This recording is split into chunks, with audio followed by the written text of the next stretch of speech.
Hello everyone and welcome to English Pod. My name is Marco. My name is Catherine, and today we have another episode in our series about small talk. So, small talk, Marco, is what exactly? Quick little conversation that you have maybe with a colleague or friend, or even with a stranger, maybe in the elevator, just about the weather or some small little topic. So you're not talking about the meaning of life, you're talking about the weather or food. So let's check out today's dialogue, and we'll be back in a minute to talk more about what's going on.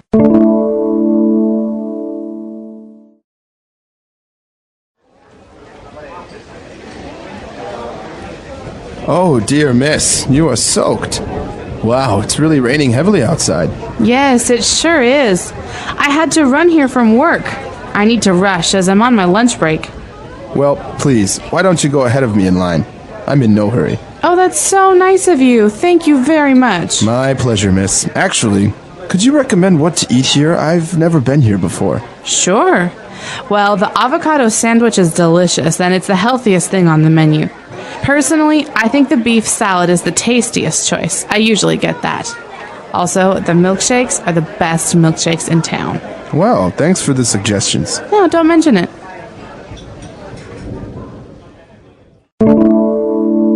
All right, we're back. So as we saw in this dialogue, it's a small talk conversation with two strangers who are actually buying some food. So this is something that could happen if you are waiting in line at a supermarket, if you're at the bank, or even at a shop like in this case. Exactly. This kind of conversation happens all the time. So let's take a look at some words and phrases in today's language takeaway. Language takeaway. All right, so the first word that we have for you today is the gentleman, the older person, noticed how wet the girl was. She said, "You are soaked." All right, so it's raining outside, and he says, "Oh dear miss, you are soaked." All right, this is an adjective. It describes what she looks like. So if you are soaked, it means that you are a little bit wet. Very wet. Very wet. You know, you can say that someone is a little wet, but if they're soaked, it means their shoes, their pants, their shirt, their hat, everything is very wet. Okay, you are soaked. And so it's an adjective. Even though it has an ed ending, it may look like a verb or in the past, but it's not. It's an adjective with an ed ending. That's right. So it's raining outside. This woman is very wet. She's soaked. She's wet. And she says, "I have to rush. I have to hurry because of what?" Because I'm on my lunch break. She's on her lunch break. Okay, so during work, we might have something called a break. This is a short time when we don't have to work. 5 minutes, 10 minutes. And the break that we have at lunch, when we get to eat, is a little bit longer. So we call this a lunch break. That's right. So usually people have their lunch break, let's say, at noon or 1 o'clock. And it's usually an hour, like you say. That's right, an hour. Okay, so she's on her lunch break, and that's why she's in a hurry. And so the other guy let her go in front of him, and he asked her for some suggestions. What is good here? What do you recommend to eat? That's right. So he's not familiar with the food, but the woman is. And she says, well, the avocado sandwich is delicious. Okay. Now, let's talk about this fruit, because it is a fruit, right, Marco? It's a fruit, an avocado. It's you see this, it looks like a big green pear, more or less. That's right. Well, it's green on the inside and it's dark on the outside. So to eat it, you have to take off the skin. Yeah, that's right. And inside, it's kind of buttery almost. It's not hard like a banana or an apple. It's kind of more very, very soft. You can take it out with a spoon. That's right. It's very, very delicious. And it's very common in a lot of Latin cooking, where you have, for example, guacamole in Mexican cooking, which is made primarily of avocados. That's right. So she recommends the avocado sandwich, and then she goes on to describe some of the food. And now here, we're going to take a look at some adjectives, but in a superlative form. For example, she said it's the healthiest thing on the menu, this sandwich. Okay, so this is a really important point, Marco, and I'm glad you brought it up. I can say that this food is healthy. That means it's good for my body. But if I say that it's the healthiest, what does that mean? How is that different from healthy? Basically, you're saying that it's on the list of things that are at the restaurant maybe that are healthy, this is the most healthy. But you don't say most healthy, you say healthiest. Healthiest. Okay, so is chocolate cake the healthiest thing on the menu? No, probably not. It's to probably the least healthy. So on top we have the healthiest thing on the menu. We also have another superlative. We heard the word tastiest. Right. This comes from the adjective tasty. Something is delicious, it's tasty, it tastes good. But here we're saying that it's the thing that tastes the best, the tastiest choice. Okay, so I think that the avocado sandwich is the tastiest. That means I think it's the best thing you can eat. Mm-hmm. And that's another one, actually. Best is another superlative, but it's a little bit different because it's not an ist. Right. It's not like tastiest or healthiest. It's just best. Right. You're saying that it's the number one. So the best milkshake in town, like in this dialogue. Or you say the best soccer player in the world is so-and-so. All right, so this comes from the adjective good. So we have good, which is not bad, and the best, which is the most good, right? Yeah, exactly. But you don't say the most good, you say the best. He's the best. So maybe Ronaldo is one of the best soccer players in the world. Exactly. All right, so now let's take a break. Let's take a look at everything again, and we'll be right back with Fluency Builder.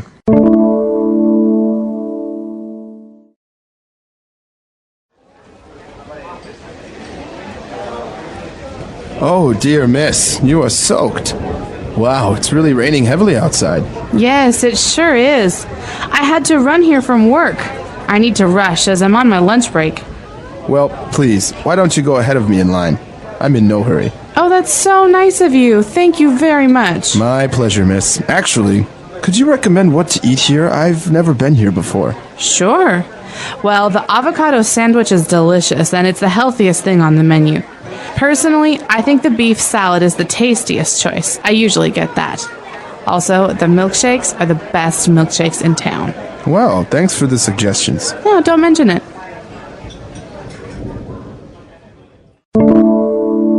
All right, we're back. So now let's take a look at 3 phrases we picked out on Fluency Builder. Fluency Builder.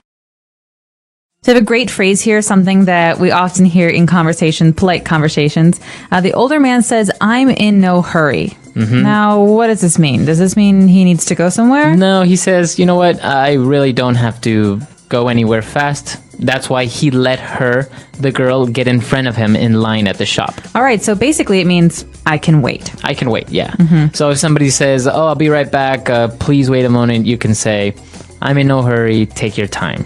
Okay, so I'm in no hurry means it's not that important. I don't have to go fast. Right, but if you change the no and you say, "I'm in a hurry," then that means that you have to go fast. Come on, Marco, speed it up. I'm in a hurry. Exactly. In a hurry. Okay. Yes. So just changing those 2 words, that gives you a completely different meaning. And, well, the girl, Michelle, she said, "Oh, that's so nice of you. Thank you very much." And he says, "My pleasure." All right. So this is an alternative to the phrase, "You're welcome." Mm-hmm. Okay. This is a very polite way to say you're welcome. And so when we hear her thank him for something, "Thank you for letting me go ahead of you," he says, "My pleasure." This is a great, great phrase for you guys. Exactly. So now you have another alternative. Instead of saying "you're welcome" or "no problem" or "don't mention it," now you have "it's my pleasure." This is a little bit more formal, but you can use it in any circumstance. That's right. And as I said, another option here is the phrase "don't mention it," which means exactly the same thing. You're welcome. That's right. So the older gentleman says, "Thanks for the suggestions. Thanks for your help." And what does the young woman say? Don't mention it. Don't mention it. So this is more colloquial. This is a little bit more spoken language. She's saying, "No problem. You're welcome." That's right. So you have "you're welcome," "no problem," "my pleasure," "don't mention it." All ways of saying the same thing. All right, so let's take another listen to our dialogue. We'll be back in a moment.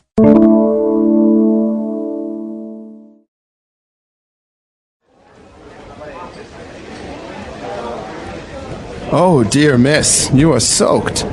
Wow, it's really raining heavily outside. Yes, it sure is. I had to run here from work. I need to rush as I'm on my lunch break. Well, please, why don't you go ahead of me in line?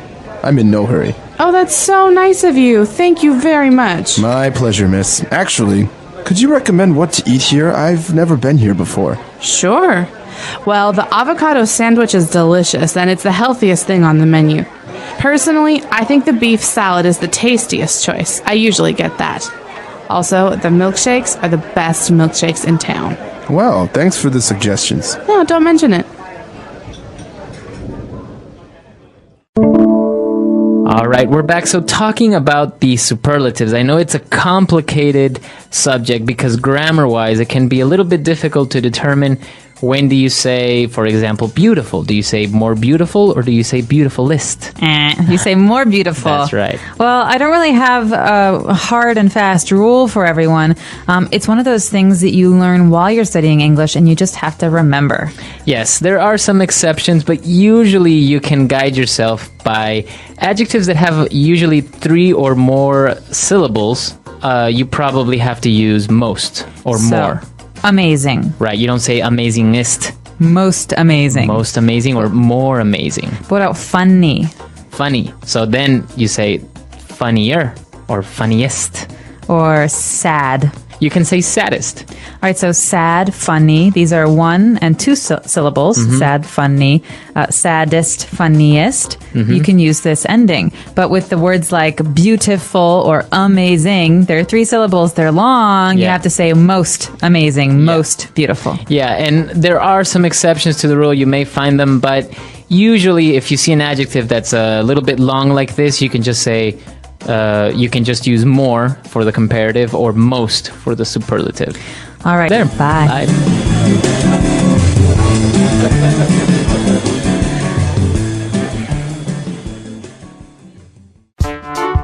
The English Pod Audio Review. Listen to the meaning, then say the vocabulary word. To be thoroughly wet. Soak. In a hurry. Rush. As regards oneself. Personally. Idea about what someone should do. Suggestion. Talk about something briefly. Mention. Let's try that faster. To be thoroughly wet. Soak. As regards oneself. Personally. Talk about something briefly. Mention. In a hurry. Rush. Idea about what someone should do. Suggestion. Now say the word and hear it in a sentence. Mention. Did I mention that we are having Chinese for dinner?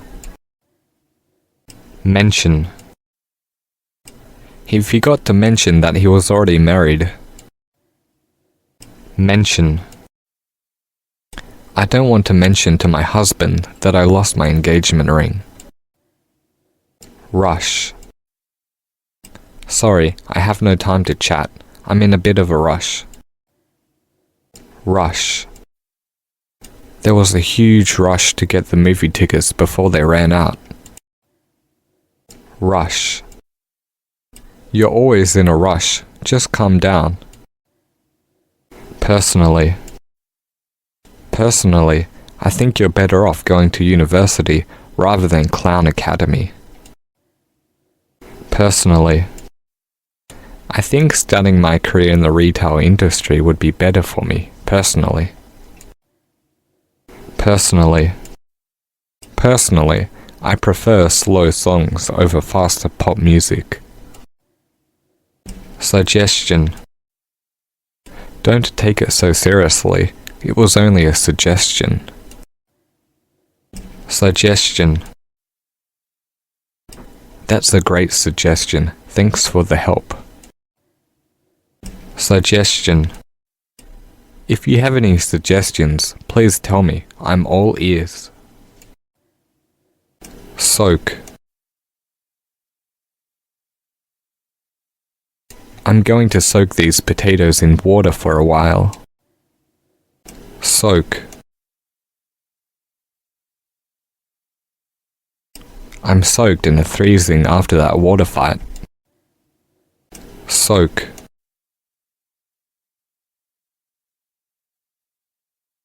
Let's soak him in beer so everyone thinks he's drunk.